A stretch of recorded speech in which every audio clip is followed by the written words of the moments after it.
Blackpink এর Lisa global icon, crore crore মানুষের crush আর কে পপের অন্যতম সেরা ড্যান্সার।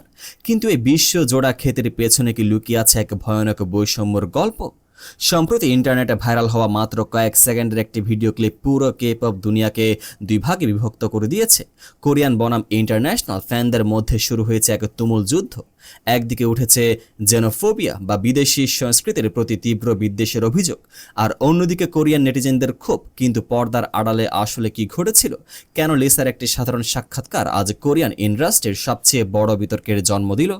জানতে হলে ভিডিওটি একদম শেষ পর্যন্ত দেখুন, কারণ আজ আমরা এই গ্ল্যামার ওয়ার্ল্ডের ভেতরের অন্ধকার সত্যিটা উন্মোচন করতে যাচ্ছি। ঘটনার সূত্রপাত বিখ্যাত কোরিয়ান হোস্ট লি ইয়ং-জির একটি টক শোতে, যেখানে অতিথি হিসেবে এসেছিলেন খোদ লিসা। শো চলাকালীন লিসা অত্যন্ত সহজভাবে একটি অভিজ্ঞতার কথা শেয়ার করেন।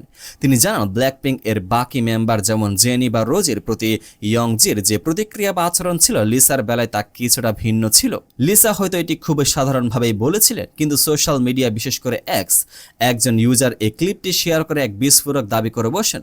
তার মতে এটি কোনো সাধারণ আচরণ ছিল না, বরং এটি ছিল কোরিয়ান আইডল ইন্ডাস্ট্রিতে থাইল্যান্ডের নাগরিক বা থাই নারীদের প্রতি লুকিয়ে থাকা তীব্র জেনোফোবিয়া বা বর্ণবাদের একটি স্পষ্ট উদাহরণ।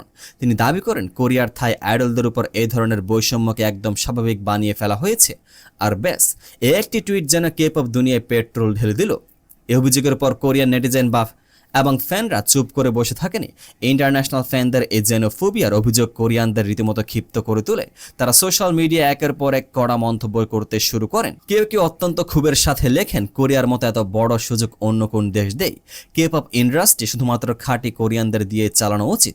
আবার কেউ যুক্তি দিয়ে বলেন, লিসার বিশাল ফ্যান না হওয়া মানে কি বিদেশিদের ঘৃণা করা? এটা তো হাস্যকর। লি ইয়ং-জি তো লিসাকে ব্যক্তিগতভাবে চিনতেন না, তাহলে প্রথম দেখায় তিনি কেন অতিরিক্ত আধিক্যতা দেখাবেন? তিনি তো শোতে যথেষ্ট ভদ্র ছিলেন। কিন্তু বিতর্কের গভীরতা এখানে শেষ নয়। এই পাল্টা যুক্তির আড়ালে অনেক কোরিয়ান কমেন্টে সরাসরি থাই নাগরিকদের লক্ষ্য করে আক্রমণাত্মক কথা বলা শুরু হয়, যা আন্তর্জাতিক ফ্যানদের মনে করিয়ে দেয় যে কে পপ গ্লোবাল হলেও কোরিয়ান সমাজের একাংশ এখনো বিদেশি আইডলদের পুরোপুরি মনে প্রাণে মেনে নিতে পারেনি। এবার একটু ঠান্ডা মাথায় বিশ্লেষণ করা যাক। লিসা আজ যে অবস্থানে আছেন, সেখানে পৌঁছাতে তাকে কোরিয়ান ভাষা, সংস্কৃতি সবকিছু নিজের করে নিতে হয়েছে। তা সত্ত্বেও থাইল্যান্ড থেকে আসা এই মেয়েটিকে প্রায় কোরিয়ান নেট দুনিয়া বিভিন্ন ট্রোলের শিকার হতে হয়েছে।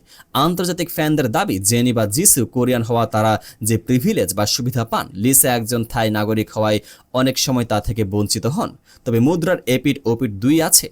কোরিয়ান ফ্যানদের দাবিও একেবারে উড়িয়ে দেওয়া যায় না। একটি রিয়েলিটি শোর সামান্য অমিলকে বড় মাপের বর্ণবাদ বা জেনোফোবিয়া বলে দেওয়াটা কি অতিমাত্রায় সেন্সিটিভ আচরণ নয়?